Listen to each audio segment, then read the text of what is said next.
नाज़रीन, पाकिस्तान में चीजें बदल रही हैं और ये बहुत तेजी के साथ बदल रही हैं। जिस तेजी के साथ ये हैपन हुई थी उससे दुगनी स्पीड के साथ ये दोबारा से रिवर्स हो रही हैं या चेंज हो रही हैं या बदल रही हैं। यानी मैं खबर आपके सामने रख देता हूं।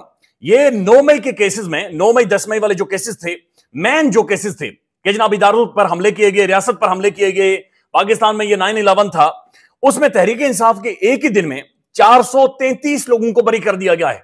यह तकरीबन ये बहुत बड़ा नंबर है। तकरीबन 450 लोगों को ये बरी कर दिया गया है। और the hero of the day is advocate Ali Zaman साहब, who argued fearlessly. Well done, congratulation to all. 450 लोग 9 मई के मुकदमात में बरी हो गए। 450 बंदा, ये मजाक नहीं है। 450 एक बहुत बड़ा नंबर है। एक ही दिन में, एक ही झटके में उन्हें छोड़ दिया गया है।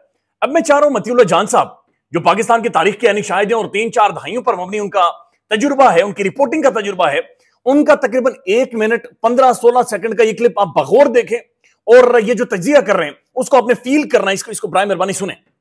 और सबसे बड़ा और अहम पस मंजर यह है कि 5 नवंबर को अमेरिका में इंतखाबात होने जा रहे हैं और कुछ लोगों का यह ख्याल है कि अगर सदर ट्रंप जो हैं वो इलेक्शन जीत जाते हैं तो फिर इमरान खान का जेल से रिहाई जो है वो यकीनी हो जाएगी।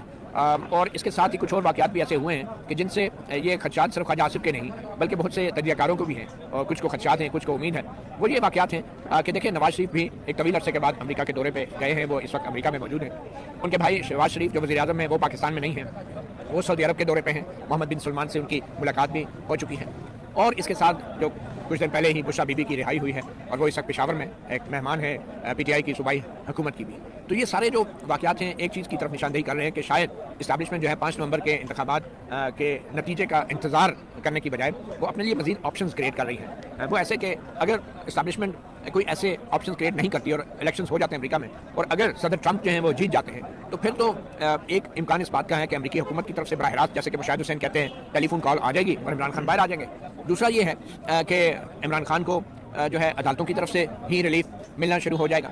तो अगर ये 5 नवंबर के इलेक्शन से पहले इस्टेब्लिशमेंट कहें या हुकूमत कहें वो खुद ही इमरान खान के साथ कोई बातचीत करके उनसे कोई डील करके उनको थोड़ी रिलैक्सेशन देती है या उनको ये कम से कम कहती है कि आप चले बनी गाला के अपने घर में चले जाएं, वहाँ पे सब जेल करार दे देते हैं। उसके बाद वैसे भी उनकी सजाएं तो तकरीबन तमाम मुअत्तल हैं और बाकी केसेस में उनकी अगर जमानत हो जाती है तो वो तो बाकायदा रिहा भी हो जाते हैं। मगर शायद हुकूमत और इस्टेब्लिशमेंट उससे एक पॉसिबिलिटी से खौफजदा लगती है कि अदालतों से या तो रिहाई मिले या फिर हुकूमत जो है 5 नवंबर के इलेक्शन के बाद सदर ट्रंप के हुकूमत में अमेरिका में हुकूमत में आने का जब इम्कान बढ़ जाएगा, वैसे तो 5 नवंबर के बाद वो 20 जनवरी को जाके हाल उठाएंगे, लेकिन ऑब्वियसली 5 नवंबर के बाद तो हालात बदल जाएंगे और जो बाइडन लेम डक प्रेसिडेंट हो जाएंगे और सबको पता है कि 20 जनवरी को फिर अगर सदर ट्रंप जीतते हैं तो वो हाल उठाएंगे। तो फिर हुकूमत इस सूरत हाल या ऐसे एक मुमकिन मंजर से खौफजदा है कि इमरान खान जेल से बाहर आ रहे हैं और जेल के बाहर एक हजूम है जिसको इमरान खान खिताब करते हैं और उस हजूम की क़यादत करते हुए वो बनी गाला में आते हैं। और फिर लोग ये भी शायद सवाल उठाएं उस दौरान अगर ऐसी कोई बड़ी रैली होती है कि भाई इमरान खान जो है वो फैजाबाद से बनी गाला की तरफ जाएंगे या वो फैजाबाद से 0 पॉइंट की तरफ आएंगे या सेक्रेटेरिएट या डी चौक की तरफ आएंगे। तो इस सिचुएशन से मैं समझता हूँ बचने के लिए पेशबंदी या पहले से प्लानिंग जो कि एस्टैब्लिशमेंट इसकी माहिर है कर सकती है और वो यही है कि ये तासुर ना मिले कि इमरान खान अमेरिका के दबाव में रहा हुए हैं या इमरान खान अदालतों से मेरिट पर रहा हुए हैं। अब इसी तरह की गुफ्तगू ख्वाजा आसिफ साहब ने की है और ख्वाजा आसिफ साहब ने पहले एक साफी को बाकायदे से एनालिसिस पेश करते हुए कहा कि उन्हें महसूस हो रहा है कि एस्टेब्लिशमेंट ने शायद कोई डील इमरान खान से ले ली है या कोई पसे पर्दा मामला चीजों के ऊपर सेटल हो गए हैं, इसी वजह से जमानतें हो रही हैं और चीजें बहुत ज्यादा बदल रही हैं। यह भी ध्यान में रखें कि अमेरिकन जो इलेक्शंस का जो उसका जो रिजल्ट होगा उसका इंपैक्ट पाकिस्तान में होगा और फिर जो अमेरिकन पार्लियामेंटेरियंस हैं उनका जो बाइडेन को खत है और फिर बैनुल अक़वामी मीडिया और फिर जो इससे पहले बाकायदा से मुख्तलिफ नॉर्वे के अंदर भी डेवलपमेंट हुई थी, इनका इंपैक्ट बहुत मैसिव और बहुत बड़ा है। ख्वाजा आसिफ साहब ये कह रहे हैं कि शायद उन्हें पता ही नहीं चला और ये जो पानी का जो पुलों के नीचे से पानी बह चुका है और पानी उनके टांगों के नीचे से गुजर गया है, इसके ऊपर अजमल जामी साहब का ये क्लिप देखें, तजिया सुने। इनका ये कहना है कि जनाब अगर आप ये समझ रहे हैं फौज और इमरान खान के दरमियान मामला तय हो गए तो फिर तुम्हारी औकात क्या है? यानी तुम्हारी औकात तो अजमल जामी साहब को पता होनी चाहिए था कि इनकी औकात क्या है। यानी कि मदारी की औकात की इनका काम था बंदर, ये बंदरों की तरह नाचे। ये अजमल जामी साहब को सुन ले। ख्वाजा आसिफ का वज़ीर दिफा का ये ट्वीट करना, सबसे पहले तो सवाल है हुकूमत के ऊपर और मैंने ट्वीट भी किया हुआ है। उनके इस ट्वीट के ऊपर कोट आर्टिकल करके मैंने पूछा है, ख्वाजा साहब ये तो हुकूमत की साख पर सवाल निशान है। हुकूमत कुछ है कहां है हुकूमत? लेट्स से अगर ये डील है और अली बिन गंडापुर का कोई किरदार है तो ये आपसे बाला बाला हो रहा है। डील तो हुकूमत के साथ होनी चाहिए ना जी, तो आपको इग्नोर किया जा रहा है। कौन कर रहा है इग्नोर? इमरान खान और फौज। तो फिर अगर मैं ताड़ी गल मानना तो ताड़ी की औकात है? Where do you stand? ये आपने जो स्मोक स्क्रीन और डिलीजन ट्वीट किया है या कार्रवाई बारीक डाली है, ये तो आपने गवर्नमेंट को डिस्क्रेडिट कर दिया है। आपने 2/3 से आईनी तरमीम पास करवाई है। 2/3 हुकूमत की ये औकात है कि उसके वज़ीर दिफा ये कह रहे हैं कि जनाब ये सब कुछ हो रहा है, वर्कर्स को जेल बनाया जा रहा है। तो इसका मतलब ये है कि आप अपनी गवर्नमेंट की साख, गवर्नमेंट की हैसियत, हुकूमत नाम की जो शय है उसको बड़ा गर्क कर रहे हैं और कह रहे हैं जी कि वही बात है, उधर ऊपर ऊपर हो रही है बातें। तो आप कौन है फिर? अब चीजें नाज़रीन बहुत तेजी के साथ, बहुत जल्दी के साथ टर्न ले रही हैं और टर्न लेती हुई महसूस हो रही हैं और इमरान खान तगड़ा होकर आ रहा है। ये इमरान खान के हवाले से जो भी डेवलपमेंट्स हैं वो और ज्यादा मजबूत और तगड़ी होती जा रही हैं। आप ये सिर्फ सवाल सुनिएगा, ये रायन ग्रिम ने सवाल पूछा है और ये स्टेट डिपार्टमेंट के तर्जुमान से पूछा है। ये बड़ा पर्टिनेंट क्वेश्चन है और इसके अंदर बाकायदे से पाकिस्तान के premier intelligence agency inter services intelligence ISI का जिक्र हो रहा है, पाकिस्तान की मिलिट्री का जिक्र हो रहा है। और इसका जिक्र क्यों? और इसके जो पस मंजर है वो कुछ टाउट साफी हैं, वो टाउट जिन्होंने एक रूप धारा हुआ है, वो टाउट जिन्हें घर में दूसरी दफा कोई रोटी नहीं देता, लेकिन वो टाउट खुद साख्ता तर्जुमान बन जाते हैं और उसके बाद जो इदारों की बदनामी का भी बाइस बन रहे हैं। ये पहले ये सवाल देख लें जो वहां पर हुआ है, उसके बाद बताते इसका पस मंजर क्या है। Pakistan, I know you commented yesterday on the letter from 62 members of Congress. The Pakistan media is reporting that Pakistan security services responded to that letter by putting out dossiers of the members of Congress who signed that letter and flagging a particular number of them that were Jewish and a particular number of them that were supporters of LGBT rights in an effort to undermine the strength of that letter.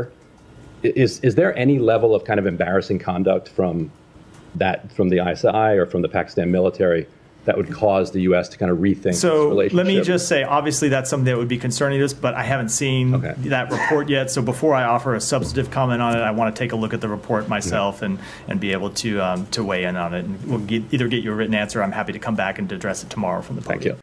नाज़रीन, बुनियादी तौर पर हुआ यह है कि America के अंदर तकरीबन 60 से ज्यादा जो पार्लियामेंटेरियन ने बाइडेन को खत लिखा है, उसके बारे में एक लिस्ट सोशल मीडिया पर जारी की है। कुछ मखसूस शख्सियात ने, मखसूस हालात के अंदर मखसूस किस्म के साफियों ने, या बहरहाल जो भी हैं, उन्होंने एक लिस्ट जारी की। उन्होंने कहा जनाब ये जो जिन 60 लोगों ने असल में जो खत लिखा है, ये जनाब LGBT की सपोर्ट करते हैं, ये जूइश हैं, ये इजरायली लॉबी का हिस्सा है, ये मुख्तलिफ लॉबीज का हिस्सा है, और बाकायदे से लिस्ट जारी की है।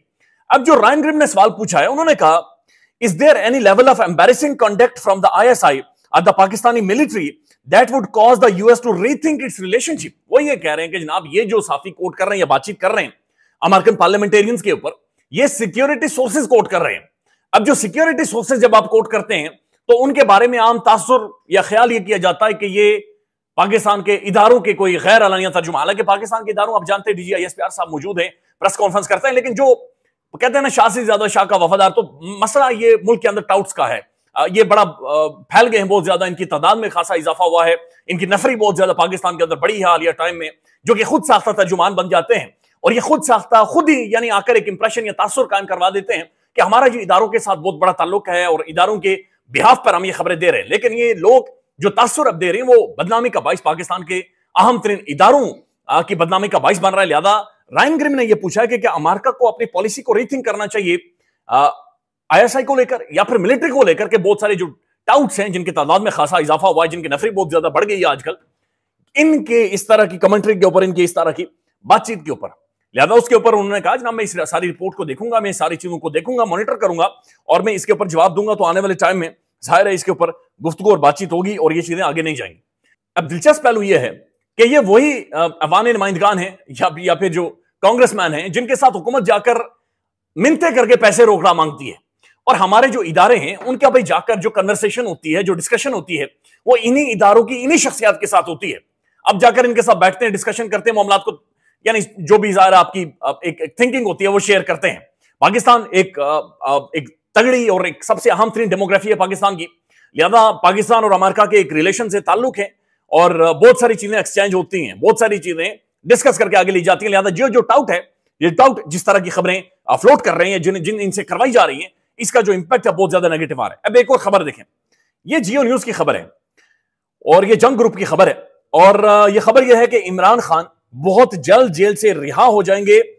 वजीर KPK का दावा, यानी वजीर आला KPK का दावा, यानी अली अमीन गंडापुर साहब की और ये अंसार अब्बासी साहब की स्टोरी है। खबर पख्तूनख्वा के वजीर आला अली अमीन गंडापुर ने इस यकीन का इजहार किया कि PTI के बानी चेयरमैन इमरान खान बहुत जल्द जेल से बाहर आ जाएंगे। द न्यूज से बातचीत करते हुए गंडापुर ने बुशरा बीबी की रिहाई में अपने किरदार की तस्दीक की, ना तरदीद की। अब ये एक सोच मौजूद है पाकिस्तान के अंदर कि बुशरा बीबी की जो रिहाई हुई है, इसका इंपैक्ट आप अगर एक तसलसल देखें, डॉट कनेक्ट करके देखें तो पाकिस्तान के अंदर एक अहम तरीन इदारे की जो एक अहम तरीन सरबराह है, उनकी मुद्दत मुलाजमत खत्म हो जाती है, नए सरबराह आ जाते हैं। फिर उसके बाद आपने देखा कि चीजें शायद दूसरी तरफ जाती हुई आपको महसूस हुई हैं, बहुत सारी पॉलिसी शिफ्ट आया है, बहुत सारी चीजें बहरहाल ऐसी हुई हैं जो इससे पहले नहीं हुई थी। जिस तरह से लोगों की रिहाई हुई, या खान की बहनों की रिहाई होती है, या फिर बुशरा बीबी की रिहाई होती है। गंडापुर साहब के बारे में यह ख्याल मौजूद है कि शायद कहीं ना कहीं पर दायरा at the end of the day आपने डिस्कस ही करनी है चीजें, आपने मामलात को सॉर्ट आउट ही करना है, तो अब मामलात उसी तरफ जाते हुए महसूस हो रहे हैं। तो ये कहते हैं गंडापुर ने बुशरा बीबी की जो रिहाई हुई है उसके अंदर उनका इनपुट क्या था, इसकी कोई ना तरदीद की ना तस्दीक की है। जब उनसे उनके मुमकिन किरदार के बारे में पूछा गया तो उन्होंने सीधा जवाब दिया, देने से गुरेज किया और कहा कि बुशरा बीबी को अदालत के हुक्म पर रिहा किया गया है। अदालतें के सामने जो केसेस हैं, ये केसेस नहीं है, ये पॉलिटिकल विक्टिमाइजेशन है, ये कोई एफआईआर नहीं है, ये कोई केसेस या एलिगेशंस नहीं है, इनके अंदर कोई दमखम नहीं है, सबको पता है। यानी इमरान खान के ऊपर 200-250 केसेस कर दिए, लेकिन वो सबको पता है कि वो बिल्कुल एक रेत है, उनके अंदर कोई हकीकत नहीं है। यानी उनसे बेहतर आप एक जो बच्चा कहानी लिखता है 8-9 साल का, वो बेहतर कहानी लिख सकता है।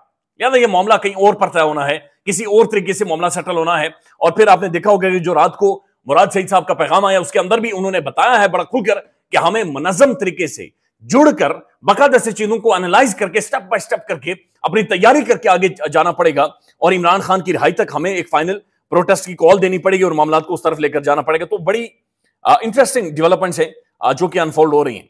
अब ये एक खबर है और ये बड़ी अफसोसनाक खबर है। ये जनाब तस्वीर देखें, ये डॉक्टर सानिया निश्तर साहब हैं। आपको याद होगा कोविड के दौरान इनका रोल है, और फिर जो सेहत इंसाफ कार्ड है प्रैक्टिकली खुद इन्होंने मॉनिटर किया है। मोस्ट हाईली क्वालिफाइड एक बड़ी तगड़ी शख्सियत है, सेनेट से इन्होंने इस्तीफा दे दिया है, अहमद वराज साहब लिखते हैं, डॉक्टर सानिया निश्तर का इस्तीफा पाकिस्तान और पाकिस्तानी सियासत का नुकसान है। अवाम को उस्मा बुखारी, मशाल यूसुफजई, हैना परवेज भट्ट जैसी खवातीन सियासतदान ही मुबारक। ये भी सियासत करें, जाहिर है इनका भी हक है, लेकिन जो सानिया निश्तर साहबा है उस पर आज तमाम तर पाकिस्तानी, यानी किसी भी पार्टी से उनका ताल्लुक, वो अफसोस कर रहे हैं। ऐसे हाईली क्वालिफाइड, पढ़े लिखे, संजीदा लोग नहीं होते पाकिस्तानी सियासत में, बहुत कम लोग होते हैं। जिस तरह आप देखेंगे अज्जाद हसन साहब हो गए, आप जिस तरह से इधर जावेद हाशमी साहब हो गए, जिस तरह से ये मुशाहिद हुसैन सैयद साहब हो गए, फिर आप देखें तो बाकी बहुत सारे लोग हो गए। ये ऐसे लोग सबके लिए एसेट्स होते हैं। इस पर रिजवान गजल साहब लिखते हैं, इससे पहले कि 27वीं आईनी तरमीम के लिए डॉक्टर सानिया निश्तर के बच्चों को भी उठाया जाता, उन्होंने मुस्ताफी होना ही बेहतर समझा। वैसे भी फैसल वावडाओं और मोहसिन नकवियों के सेनेट में डॉक्टर सानिया निश्तर जैसी प्रोफेशनल का क्या काम है। ख्याल रखिएगा, अल्लाह हाफिज। पाकिस्तान में इस वक्त सबसे बड़ा मसला बोलने का है। पाकिस्तान में बोलने नहीं दिया जाता, जुबानें खींच ली जाती हैं, डर है, खौफ है, टेरर है।